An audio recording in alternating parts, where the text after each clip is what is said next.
Mirëmbrëma të gjithëve të nderuar teleshikues, sonte në 45 minuta do të trajtojmë një temë që prek në fakt problemet e përditshme të qytetarëve të kryeqytetit, meqense kemi të ftuar një përfaqësues nga Bashkia e Tiranës, është drejtori i përgjithshëm i bashkëpronësisë, kështu quhet pozicioni që ai mban, është zoti Erin Bejko. Përshëndetje, mirë se erdhët zoti Bejko. Faleminderit për ftesën, mirë se gjithë. Fillimisht do doja të flisnim pak për atë çfarë është risia e bashkisë, por do doja ta shpjegonit më qartë sepse ka ende paqartësi. I pari, për shembull, paqartja mund për sa i përket administrimit të pallateve dhe e dinim sepse nga 7.000 lekë të vjetra që paguaja, sot paguaja 10.000 lekë. Dua të di pse më shtuar ky 3.000 lekësh për shembull. Atëherë, ta nisim drejt për drejt bisedën. Po, edhe përgjigjen ta kemi të drejt për drejt. Po. Bashkia e Tiranës nuk futet fare tek historia e tarifave, se sa e vendosni ju me njëri tjetrin. Ju mund ta keni 7.000 lekë, sot e keni 10.000, nesër mund ta keni pra 5.000. Bashkia e Tiranës është një institucion që legalizon këtë proces dhe që di kush administron, ku administron dhe cilat janë parimet mbi të cilat administron. Pastaj, se si vendosni ju tarifat, kjo i takon vetëm kush ju le qytetarët e vendosur apo e kanë vendosur asamblet? Se në fakt nuk jam shumë i qartë për këtë. Atëherë, një pallat ka 3 institucione, thonë sa. Po. E para është asambleja e bashkëpunëtarëve, po, që është përfaqësuese në çdo familje. E dyta është kryesia, që janë ata njerëzit të cilët merren më shumë me sa kushtojnë gjërat, sa kushton, ku e di unë, mirëmbajtja ascensori, një defekt i pompës, një defekt në tarac. Dhe i treti është administratori, që është njeriu që kujdeset dhe ka punë të përditshme këtë historinë e administrimit të pallateve. Dhe janë këta 3 institucione që kanë vendosur. Nuk e ka vendosur bashkia, që nga 7.000 vajtet 10.000. Bashkia është shumë e kujdesshme që në këtë histori të mos futet, sepse po të futej bashkia patjetër që do ishte institucioni i sulmuar, kur kjo në vetvete është një marrëdhënie dhe një marrëveshje mes qytetarëve. Kështu që te pallati juaj. Jo, faleminderit që më informove në fakt, sepse unë nuk e dija se pse u bë, sepse fatkeqësisht jemi mësuar të paguajmë edhe pa kërkuar llogari. Këtë vendimin e kam marrë asambleja. Ku do të kërkoj llogari unë për shkakun, te kush pse më rrit kjo tarifë? Si përfaqësues, shërbimi s'ka ndryshuar, është një shërbim. Si përfaqësues, patjetër që ju jeni përfaqësuesi i asamblesë, sepse jeni një ndër bashkëpunëtarët e njësisë ku banoni. Dhe si përfaqësuesi i asamblesë keni të drejtën që të thrisni në mbledhje kryesinë e pallatit. Kryesia mban preventivat dhe këtë pjesën burokratike që ja reflekton administratori dhe i kërkon një llogari kryesisë ku 300 lekë i shtuar në faturën tuaj të përmuajshme. Ku reflektohet? Reflektohet në përmirësimin e cilësisë, reflektohet në pastrim më të madh apo nuk reflektohet? Nëse nuk reflektohet, atëherë asambleja mblidhet dhe ul sërish tarifën dhe e çon aq sa e kishit. Por që të jemi, sepse është shumë e rëndësishme. Duke marrë këtë shembull, besoj është shembull për gjithë, pra. Duke ju sqaruar ju, publikisht sqaroj edhe të gjithë qytetarët që na ndjekin. Tarifa në rastet e pallateve ku administrimi bëhet me marrëveshje të banorëve, që mblidhen, zgjedhin kryesinë dhe zgjedhin administratorin i takon banorëve. Në rastet kur administratorët, banorët kanë rënë dakord që të kenë një kompani administrimi, e përcakton kompania. Dhe rasti tretë që është precedenti më interesant dhe për të diskutuar dhe për të shpjeguar, në gjithë Tiranën sot ne kemi 300 pallate që banorët nuk gjejnë fjalën për të mbledhur me njëri tjetrin. Kto quhen në gjuhën tonë. Po, ka konflikte të vjetra, nostalgjike, historike. 300 pallate që janë pa administrim, po thoni. Që janë të dështuara në mbledhjen e asamblesë dhe të kryesisë. Në këto pallate neve na detyron ligji që të çojmë kompani administruese. Jemi në fazën që kemi hapur konkursin publik. Kompanitë kanë konkuruar, lista e pallateve ka qenë e bashkëngjitur dhe komisionet respektive janë duke valutuar dhe duke gjykuar se kush do administrojë kë, sepse administrimi nuk është një çështje fakultative, por është një çështje e detyrueshme me ligj. Se sa paguhet, kjo është një gjë që vendoset, se ka shumë pallate, por shumë ka pallate që janë 2 katëshe. Dhe ligji nuk na përcakton asnjë tavan, as minimal, as maksimal në rastin kur banorët e zgjedhin vetë. Dhe ka pallate 2 katëshe, ato kanë nevojë vetëm për një pastrim dhe mund ta vendosin tarifën e tyre 100 lekë në muaj, 1000 lekë të vjetra. Ka pallate të cilat janë shumë katëshe që kanë nevojë ascensori, pompa, parkingu para mund të mirëmbahet, taraca mund të rrihet. Ka lloje të problemesh. Ka pallate të cilat kanë nevojë për të termoizoluar. Dhe ne për këtë punë kemi prezantuar dhe tani jemi në fazën ku do fillojmë edhe në promovimin e parë të rastet e suksesit të pallateve që kanë nevojë për një ndihmë nga bashkia dhe që me të drejtë është quajtur fondi i komunitetit, ku bashkia bashkë me banorët bën një grup dhe fillojnë dhe valutojnë problemet që ka pallati. Ndërtohet një projekt nga njësia administrative respektive, njësia 5, njësia 2, dhe fillohet dhe ndërhyjet të pallati. Po, vetëm te ky proces, a janë të informuar qytetarët apo thjesht nëpërmjet asamblesë? Qytetarët janë të informuar në disa forma. Po. E para është kjo forma që jam unë këtu sot. Po, mediatike, po. E dyta është një letër që ne i çojmë nga kryetari i bashkisë para se të shkojmë të bëjmë mbledhjet.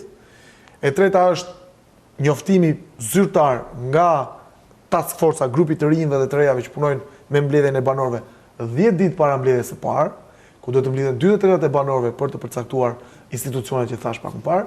Nëse dështon mbledhje e parë, ne shkojmë dhe bëjmë lajmërim për mbledhje të dytë, ku mjafton vetëm 1/3 e administratorëve, më falni, e banorëve të asamblesë që të quhet e suksesshme, dhe nëse dështon dhe kjo, i telefonojmë, i lajmërojmë që ju jeni pjesë e pallateve që quhen të dështuara dhe që bashkëtu se kompani dhe që 90% rasteve janë dakord, sepse banorët thonë nuk duam asnjëri nga njëri tjetri, duam të na i sillni ju. Roli i bashkisë në këtë histori është që ne dim sot, të paktën në 3000 pallate, se cila është situata për sa i përket zgjedhjes së këtyre institucioneve. 3000 pallate është numri i përgjithshëm në gjithë kryeqytetin? Jo, ka akoma më shumë. Ka afro 4500-5000 pallate. Po sigurisht që pavarësisht se disa ndërtesa quhen pallate sepse ne i gjykojmë në bazë të letrave që kanë elementet procedural, ka pallate ku jetojnë 5 vëllezër shumë, secili nga një kat. Dhe që këto janë banesa private, nuk janë banesa publike, ku njerëzit janë banorë me një tjetrin agregat. Ti kopshtin të nuk e ke zgjedhur, të ka rënë aty. Kështu që këto janë pallate që nuk janë në fazën tonë të parë të shqyrtimit, janë pallate që do ngelen në moment 2, sepse ata janë me një tjetrin, janë një familje, pavarësisht se është 4-5 kate, e gjejnë gjuhën e përbashkët. Ne merrem pallate të cilat janë publike, ku dhe fasada është publike etj. Dhe problemet janë çik më të mprehta, sepse njerëzit nuk kanë predispozicionin për të shkuar. Dhe te pallatet që kanë dështuar, e dështojnë banorët me koshiencë. Thonë, ne nuk duam asnjë administrator nga njëri tjetri, sepse askush nga ne nuk e bën. Dhe nëse do ta bënte, unë nuk do isha dakord, kështu që ju lutem shumë na sillni një në këtë rast ju ndërhyni si bashki duke hapur një konkurs publik për kompani administrimin e pallateve me anë të kompanive, dhe këto kanë në bazë të një studimi që ne kemi marrë se ku vret mesatarja e pagesës administrimit, që kompanitë mos shkojnë dhe të jenë delirante në përcaktimin e kuotave. Ne në studimin që kemi bërë me një grup ekonomistësh dhe ekspertësh, na rezulton që kostoja e pallateve të vjetër shkon, pallatet 5 katësh, nuk po shkojnë poshtë, se shkojnë pak. Pallatet 5 katësh shkon tek 400 lekë të reja, 400, 450, këtu vërtitet. Kurse kostoja e pallateve të rinj, që janë të ndërtuara në vitet e fundit, ku ka ashensor, sepse ashensori është 1000 me sallat në pallat. Atje kostoja rreth tek 901.000 lekë të reja. Këto janë mesatarët e tregut. Dhe në bazë të këtyre mesatarëve, kompanitë që do shkojnë të lidhen kontratat me banorët, do t'i përmbajnë këtyre çmimeve për të vendosur. Pastaj kemi raste deri tani ku kompanitë kanë hyrë në punë, pra ka pallate që menaxhohen nga kompani. Kemi shumë raste ku banorët kanë zgjidhur me koshiencë kompaninë. Ju bëjmë pyetje çfarë lloj kompanish janë këto? Kompani administruese janë të licencuara kompani administrimi i pallatit. Dhe nuk ka pak, deri tani janë afër 19 në Tiranë. 19 në Tiranë. Zakonisht këto kanë historia ka treguar që këto kanë lindur si pasojë e administrimit të pallateve që ndërtonin vetë ndërtuesit. X ndërtues në Tiranë ka bërë 10 godina. Dhe pasi ka bërë, është lidhur me banorët shumë, ka dashur që mos shkatërrohet hapësira e përbashkët, ka dashur që mos shkatërrohen baçat, parkinget e tjerë dhe ka ndërtuar kompani. Dhe si fillim, të gjitha kryesisht këto kompanitë kanë administruar pallate që kanë ndërtuar vetë. Tani që Bashkia e Tiranës vendosi që këtë proces ta bëjë një proces legal të hapur dhe të mos bëhet vetëm për pallatet që thjesht ju keni fatin që jeni në këto pallate dhe administroni, dhe unë që s'e kam fatin duhet të jem pa administrim, vendosi që të verë në jetë dhe me të drejtë ligjin për bashkëpunësim, i cili ka vite që është votuar dhe që është bërë gati për të ndruar, dhe jemi në fazën e konsultimeve me grupet e interesit që ky ligj të aplodohet, të shkojnë ka kohës ku po jetojmë, ka zhvillimi që ka marrë historia, dhe në këtë fazë që jemi, praktikisht jemi që në momentin ku ne kemi kontaktuar në 3000 pallate, ndërtesa që kanë nevojë për bashkëpunësi, ku kemi licencuar avërsisht 600 administrator. Tani është tjetër histori administratorët e licencuar, të cilët plotësojnë disa kushte që ne i vëmë si të mos jetë një proces ndjekje penale, të ketë mbaruar shkollë të mesme profesionale ose të përgjithshme, të ketë bërë një kurs për administrator, ka qendra publike, ka dhe qendra private që bëjnë kushte për administrator, madje për punëkuesit e papunë. Kjo është në rastin kur vetë komuniteti nuk e zgjedh apo edhe po e zgjedh komuniteti duhet të plotësojë këtë kushte që ju thoni. Po, këto janë rastet kur dikush vendos të bëhet administrator. Aplikon dhe licencohet. Në këtë moment ai është i gatshëm t'i ofrojë tregut të administrimit të qytetit, qoftë në rastin kur punësohet në një kompani, qoftë në rastin kur i ofrohet bashkëqytetarëve të komshi ose qytetarëve të një pallati tjetër, sepse ka shumë. Mund të jetë administrator edhe nga një pallati tjetër, po. Patjetër, secili nuk ka asnjë kufizim ligji se, domethënë, praktikisht ka një sens logjik, që një administrator nuk mund të administrojë 500 pallate. Por një administrator mesatarisht mund të administrojë deri në 5 hyri, domethënë një kompleks. Nuk ka asnjë problemi dhe ne vetë tregojmë të logjikshëm në momentin kur marrim letrat dhe shikojmë se kush po administron dhe kë. Deri tani ju thatë janë 600 administratorë që janë zgjedhur, sa kanë aplikuar? Janë licencuar. Domethënë praktikisht digjen vetëm ata të cilët nuk plotësojnë një nga kushtet e mësimeve. Zakonisht personat të cilët aplikojnë patjetër që janë në shkollë të mesme, sepse e dinë që është kusht, patjetër që nuk janë në ndjekje penale, por ndonjëherë neglizhojmë kushtin e konkursit, e kushtit profesional. Në këtë rast ne i kthejmë përgjigje dhe themi që ju lutem shumë orientohuni në 1 2 3 4 5 qendra ku sigurisht ju orientojmë në qendrën publike. Po. Ka qendra që merren me këtë lloj kursesh? Qendra e formimit profesional numër 1, që është tek në krah të shkollës Hari Fuc, ajo ka specialistë që licencojnë njerëz për të qenë administrator. Atje mëson gjithë parimet, si do merresh me pastrimin e pompave, si do merresh me riparimin e ashensorit, kë do kontaktosh, si do merresh me problemet që mund të ketë araca, si do merresh me problemet e dyerve, dritareve që mund të ketë bashkëpunësi pallati, si do merresh me problemin e antenave, o xhaku, ka një sër elementesh. Pra, jo, se që është interesante, pra edhe unë si qytetar, nëse kam një problem me antenën e televizorit, duhet i drejtohem administratorit. Patjetër, nëse ai, shiko, çdo gjë që kalon në një ambient bashkëpunësie, futet tek problemet administratorit. Domethënë administratori nuk merret me çfarë ndodh brenda kabullit të shtëpisë tënde. Po, në qartë. Por në momentin që antena është në tarac, patjetër që administratori është njeriu që i jep drejtim këtyre problemeve që mund të kenë banorët me njëri tjetrin, se çfarë shikojmë, domethënë ku ka punë, fillojnë edhe problemet duken. Po. Dhe në këtë proces ne kemi filluar të kuptojmë konfliktet e vogla, të cilat mund të kenë 20 vjet që flen mes komshive dhe që thjesht bon sensi i një administratori mund të ul konfliktin dhe ta zgjidhë shumë kollaj çështjen, sepse zakonisht njerëzit të cilët janë të tretë, janë më të qetë, janë më të ftohtë, është pak a shumë si ai individi që futet në një dhomë ku konsumohet duhan dhe e kupton menjëherë që është konsumuar duhan. Kurse ata që rrin brenda nuk e kuptojnë këtë gjë sepse janë mësuar.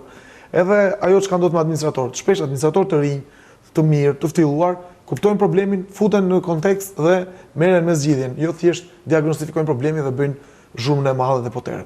E rëndësishme është që administratorët jenë njerëz të cilët aspirojnë për zgjidhur gjërat. Megjithatë, flasim pak për kompetenca. Çfarë kompetencash ka ky administrator dhe në rast se ka një konflikt me banorët e pallatit, si zgjidhet ky konflikt? Atëherë, administratori si çdo subjekt tjetër dhe si çdo i punësuar tjetër ka të drejtat, ka dhe disa detyrime. Po e nis nga të drejtat, patjetër që administratori ka të drejtën që të marrë në bazë të marrëveshjeve që bëhen mes kryesisë dhe asamblesë pagesën e caktuar e cila ndahet në pagesën e tij, fond për mirëmbajtjen, fond për llambën e djegur etj, si dhe një fond rezerv, i cili duhet për një ditë të caktuar emergjencë, avari etj. Detyrimi është që të merret dhe është diga e parë që mban konfliktin mes dy komshive. Por administratori nuk është magjistar. Sigurisht që në momentin kur administratori nuk ka fuqi dhe shkon përtej fuqisë së tij për të zgjidhur me marrëveshje konfliktin e dy personave, në rastin kur dikush i zet aracën, dikush zë shkallën etj, shkon dhe e çon problemin tek policia bashkiake. E çon problemin tek policia e rendit. Në këtë rast ne gjej rast të them që jemi në një futje të një shine të përbashkët mes institucioneve të pushtetit qendror dhe institucioneve të pushtetit vendor për sa i përket policimit në komunitet. Shumë shpejt. Ajo çka jemi duke bërë këto ditë, po besoj që i takon kryetarit bashkisë dhe ministrit të linjës për ta bërë publike, por gjithsesi është bërë në fakt. Është bërë në formë lajmërimit që në disa muaj parë nga kryetari i bashkisë është që ne po fillojmë të vendosim polica, të cilët pavarësisht se i shërbejnë pushtetit qendror në çdo njësi administrative. Domethënë, nëse qytetarët për çdo problem shkojnë te komisariati, dhe Tirana ka 4 komisariate, shumë shpejt jemi në fazën që po brendojmë zyrat, po mobilojmë etj. do kenë 24 komisariate në thonjza. Po. Mos, do të një qytetar nuk është nevojshëm të shkojë patjetër në komisariatin numër 2. Pra çdo njësi do ketë. Po njësia e tij dhe gjen policin aty nga ora 10 deri në orën 2. Po. Po gjithsesi, pasi të mbaroj pjesa e rregullimit dhe e tualeteve të fundit të gjithë këtij procesi, do jetë një moment ku do vjen. Po çfarë roli do ketë ky punonjës policie? Thjesht marrjen e shqetësimeve, do ketë dhe kompetenca ndërhyrje? Zgjidhjen patjetër në rastin kur, sepse nuk e mbarova, është policia bashkiake, është policia e rendit, është inspektorati i mbrojtjes territorit. Po. Institucione që lajmërohen nga administratori. Mund të jenë qendra shëndetësore në rastin kur 5 komshinj bëjnë aq pis sa nuk jetohet më atje. Domethënë ka disa institucione të cilat janë detyruara që të dëgjojnë hallin e administratorit dhe të japin zgjidhje. Domethënë administratori, përveç mbajtjes së tensionit parë dhe përpjekjes për zgjedhje, ka të drejtën në bazë të ligjit të bashkëpunësisë të çojë problemin në këto institucione dhe këto institucione kanë detyrimin që ti përgjigjen administratorit të. Në qartë, se një nga problemet zoti Beko ndoshta tani është më rrallë, po një problem i madh ka qenë që qytetarët detyroheshin të shifnin, le të themi, qoftë edhe ndërtime pa leje në pallatin e tyre dhe askush nuk vepronte nga institucionet. Tani kontakti do jetë menjëherë për çdo shqetësim do jetë te administratori? Ma besoni që jemi në fazën që një hekur të vjen në pallat, vjen direkt informacioni tek ne. Kështu që nuk është më luksi që ti çojmë pallatin Çibane nga pak vitesh unë mbaj mend ka qenë ndërtoheshin kate. Unë po të them hyrje në pallatet tona, kështu që nuk besoj se jemi shumë larg nga ajo periudhë. Unë po të them ajo çka ndodh sot. Administratorët e pallateve, shiko, Denis, ajo çka ndodh sot është që përveç pjesës që është administratori i pallateve, përveç pjesës që njerëzit janë bërë shumë të ndërgjegjshëm, rrjetet sociale nuk lejojnë që ti të bësh 6 muaj punime. Sa po vetë tullën e parë, lajmi në mënyrë supersonik është shpërndar. Ndërhyrja është menjëhershme, zoti Beko, nga policia kësaj radhe apo IKMT-ja? Kush ndërhyn në këtë rast? Ka afër 6 muaj që në momentin kur evidentohet një ndërtim pa lej, nuk shkon më vetëm policia bashkiake, por shkon edhe policia e rendit, e cila arreston personin, i cili tenton të bëjë një ndërtim pa lej.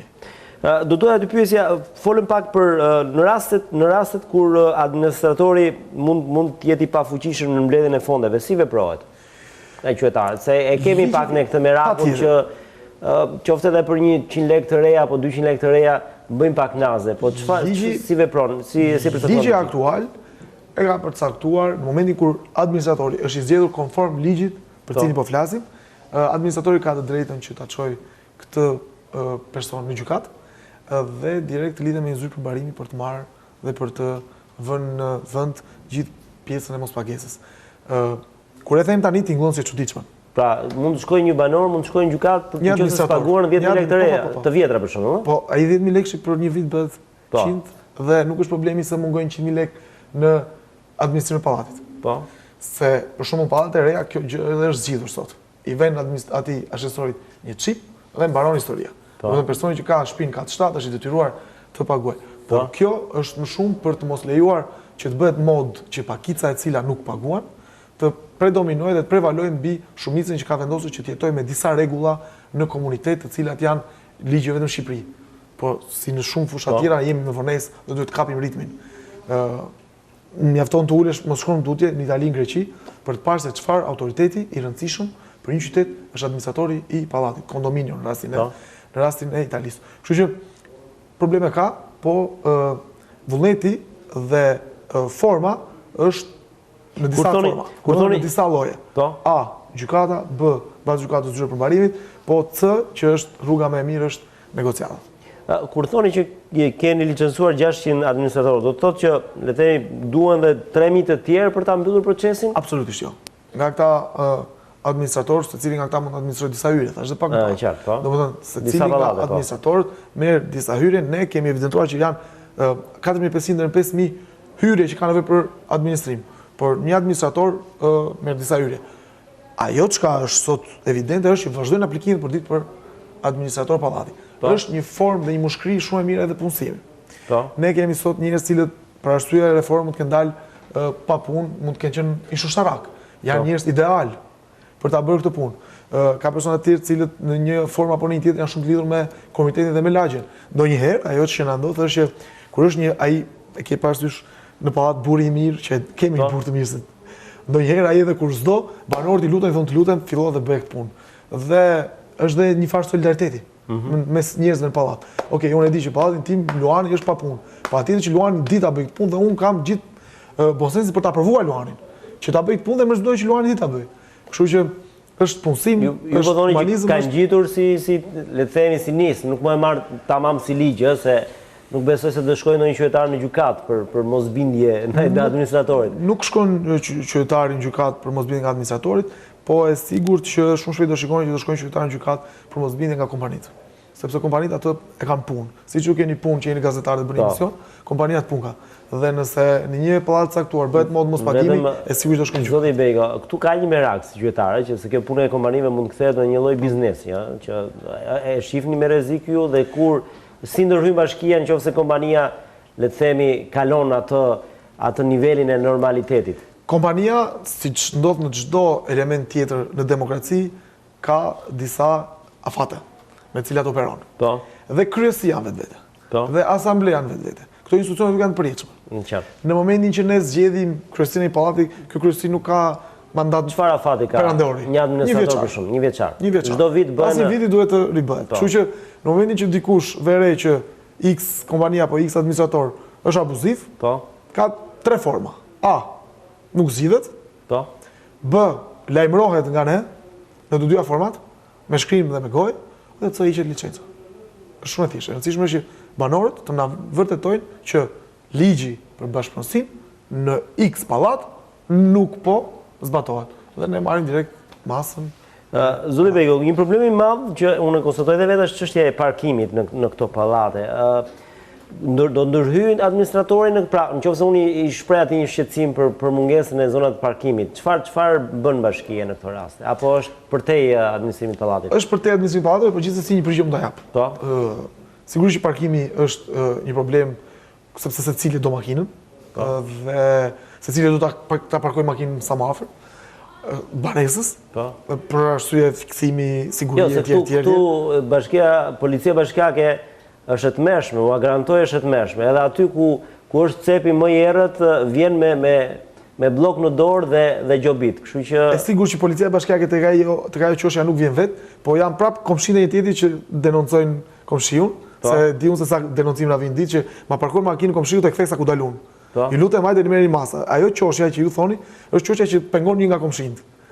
Dhe policia bashkiake ka 100 polica. Është e pa mundur që tjetë të qoshja, ku thoni ju. Po të qoshja shkon me denoncimin... Të rrugica ime i shoh për ditë. Po, sepse për ditë ka një komshit e ju që denoncon. Nuk jam kundër këtij lloji operimi, por ajo që unë konstatoj në lagjen time, pothuajse nga 4 rrugë 2 janë me tabela. I keni filluar të rishikoni këto zoti Beko se po kthehet në një maks për qytetarin. Eko Parking Tirana është një institucion që po merret përditshë me historinë e parkingeve në Tiranë. Edhe në parkinge publike, që besoj keni parë, nuk vlen të përmend sepse dihen tani parkingu i ri tek Sheshi Derbej, parkingu i ri tek Bulevardi i Ri, parkingu i ri po bëhet tek Shtat Xhuxhat, parkingu i ri po bëhet tek stadiumi Qemal Stafa. Përveç kësaj, ajo çka jemi duke bërë është vendosja e pullës së banorit. Secila nga një sit identifikohet me një lloj ngjyre të caktuar. Dhe tek ajo lagje ku ju jetoni, në momentin që do keni pullën tuaj në xham, ju do keni aksesin për parkuar edhe në rrugë ka me pagesë, frin, orar të caktuar. I referohen tabelave ndalim qëndrimi që aty edhe me pull nuk ndalon dot. Po ka një lloj shqetësimi që ndoshta duhen ripar sepse ka vendosi tabelash vend e pa vend, pak në pikpamjen e qytetarit. Kjo është pak teknike, unë nuk preferoj që të futen tek teknikalitetet e drejtorëve të tjera dhe e departamenteve të tjera dhe me të drejtë, por gjithsesi administratori në këtë rast është një individ që ka gjithë fuqinë për ta sjellë këtë problem pranë bashkisë dhe drejtoria e objekteve të bashkëpunësi ta kanalizojë problemin bashkë me administratorin tek drejtoritë respektive, departamentet respektive për të përpjekur për gjetur një lloj zgjidhje sepse tabela nuk është një gjë e pandryshueshme. Nëse ajo mund të jetë vendosur në një moment të caktuar, në një kontekst të caktuar, sot duhet hequr, patjetër duhet hequr ose duhet rregulluar, ose duhet hapur një sheshë tjetër. Kështu që pavarësisht se janë thash jashtë kompetencës sime, kam gjithë megjithëse ju kemi mund të dhënë një përgjigje, domethënë kjo është diçka më tepër përveç administrimit të pallatit. Për shembull, Çështja e depozitave në Taraca, tipik bashkëpunësi. po. Nuk jemi jashtë kontekst, jemi më shumë se kur në kontekst. Tek fusha juaj, ka qenë një premtimi i zotit Veliaj për heqjen e tyre në disa zona. Patjetër. Si po ecën ky proces? Atëherë, të shpjegoj, Po. domethënë se si shkon administrimi i pallateve deri tek jetesa dhe cilësia e jetesës. Sot ne kemi depozita në pallate. Po. Ky është fakt. Njerëzve ju duan. Ky është fakt. Tirana nuk mund të bëhet me një klik me ujë 24 orë. Edhe ky është fakt. Tirana do të paktën 5 vjet që të ketë ujë 24 orë. Dhe heqja e depozitave nuk ndodh brenda ditës. Para këtij fakti ne duhet marrim masa. Cilat janë masat? A. Pastrimi i detyrueshëm i depozitave. 2 herë në vit. Dhe këtu është sërish administratori personi përgjegjës, i cili nëse nuk mban këtë përgjegjësi, praktikisht ka mbajtur përgjegjësinë kryesore. Sepse uji, pavarësisht se ne mendojmë që nuk e pim ujin e çezmës, e pim në forma tjera, e pim larjen e trupit, e pim në larjen e enëve, kështu që apo ngatim, patjetër. Duke qenë se 70% e sëmundjeve vijnë nga goja, praktikisht administratori është një njeri i cili në këtë rast duhet të na ruajë edhe nga sëmundja. Dhe është detyrimi i administratorit që 2 herë në vit të merret me pastrimin e depozitave deri në momentin që ju thojmë drejt që Tirana do ketë 24 orë, që është një situatë që besoj edhe sot kryetari i bashkisë që e ritha që jemi duke bërë investime të dhura që Tirana në 5 vjet të mos ketë më nevojë për depozita, por derisa të vi ky moment, ky nuk është një proces që ne kemi drejt të themi ne qytetarit hiq. Jo, pastrimi i depozitave është shumë i rëndësishëm zoti Bego, dhe unë mbi dakord me ju, po. Si si qytetare kontrolloj këtë proces për shembull? Kur bëhet mbledhja e kryesisë, administratori ka detyrimin të përgjigjet për aktivitetin e tij. U doq llamba, kushtoi kaq. Bëra rregullimin ashensorit në datën 13, kushtoi kaq sepse kishte këta vari. Bëra pastrimin e depozitave me këtë solucion, me këtë kompani, e bëra vetë punën e tij. Domethënë është administratori i cili jep llogari kryesisë së pallatit për punën që ka bërë. Dhe gjerasni dhe shfrytëzoj dritaren tuaj informative që t'ju bëj thirrje qytetarëve dhe individëve të cilët janë në kryesitë e pallateve, se nuk janë pak. Domethënë imagjinoni 3000 pallate, kemi 4 deri në 5 banorë që janë antar kryesie, t'i kërkojnë llogari administratorit për pastrimin e depozitave. Sepse është detyrë e tyre. Duke qenë antari i kryesisë së pallatit, ke edhe 1 milion punë tjera, ne e kuptojmë. Po dhe nuk e ka të lexosh ligjin 100 faqe, dhe këtë e kuptojmë. Por aman ta më dëgjoj. Jo, kjo është detyra kryesore. Dhe t'ju bien mbrapa këtyre punëve, sepse mbajmë edhe vjet një nga stacionet televizive e preku këtë moment, e preku bashkë me mua. Ju keni konstatuar zoti Bego që në raste kur depozitat kanë pasur ujë të ndotur? Patjetër ne kam qenë vetë unë pjesë kur u bë një lajm investigativ për këtë histori dhe nuk isha palë me administrator, isha palë me investiguesin për të treguar që patjetër që në interesin tim nuk është të mbrojë administratorin pa drejtë. Në interesin tim është të mbrojë qytetarin. Kështu që na rezultoi që kishte depozitat pa pastruara dhe sigurisht që ka institucionet i higjienës e tjerë që kanë të detyrimin për ta kontrolluar, por unë kam për detyrë që të them publikisht kryesive kontrolloni administratorët për pastrimin e depozitave në rastin e pallateve me depozit. Sigurisht që përtej mesazhi që mund të jap në televizion, këtë punë e bëj edhe për ditë në aktivitetin e përditshëm të punës, që në çdo pallat që shkohet nga grupi i Task Force-s, që nuk janë pak, janë 70 persona, ju jepet detyrë kryesive që të merren me këtë problem. Domethënë, kudo që shkojmë, e themi këtë. Dhe kudo që shkojmë, përpiqemi që t'i japim një lloj drejtimi, sepse nëse bëhet fjalë për luks, tek pasja një pikture në shkallën e katit 2 dhe pasja një neoni dhe jote një llambë në shkallën e katit 3, kur bëhet fjalë për ujë, bëhet fjalë për një element që pa të nuk ka jetë. Dhe kur ai është i ndotur, jeta tonë prishet në dimensione. Po, është e vërtet, përsa i përket hapësirave të gjelbra, çfarë roli do kenë administratorët apo nuk është jashtë kompetencave? Jo, është brenda kompetencave, patjetër. Ne kemi ndërmarrë unë personalisht, i kam kërkuar çdo administrator i pallatit që të më ndihmojë dhe të japim një lloj dore qytetit me mbjelljen e pemëve në oborët e pallateve. Po. Çdo administrator ka një detyrë thojza, nuk është një detyrë që unë ja jap me ligjërisht, është një detyrë që unë ja jap si njeri që punoj me ta, se tani ne jemi një ekip. Ju i kontrolloni her pas here, mlidheni, keni takime me ta për shkak për shkak të problematikave apo Kam takime të përditshme për shkak të konflikteve që kanë ndonjëherë qytetarët me entitetin që detyrojnë të thras administratorit. Kështu që jam në një komunikim të përditshëm, por përveç kësaj i kemi takuar së bashku me kryetarin e bashkisë një herë tek amfiteatri tek Liçeni, i kemi takuar sërish me kryetarin e bashkisë tek salla Kishës Ortodokse, kështu që bëjmë takime edhe me kryetarin e bashkisë. Me këtë grup njerëzish ku i dëgjojmë hallet problemet dhe ne prezantojmë ato çka kemi bërë.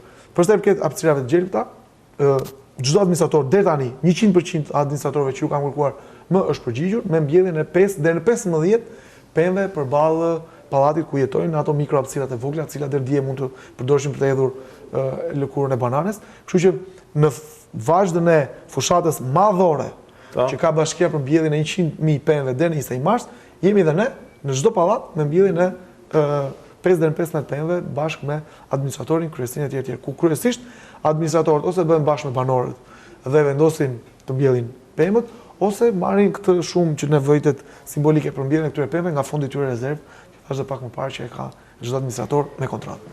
Zoti Pekjo, të falenderoj shumë për intervistën, ishte utilitare për mua, por besoj edhe për publikun, të paktën mësova se duhet i kërkoj llogari administratorit, paktën për çështjen e ujit apo jo. Do të kërkosh llogari administratorit për çdo qindak që jep. Faleminderit edhe një herë. Faleminderit ju.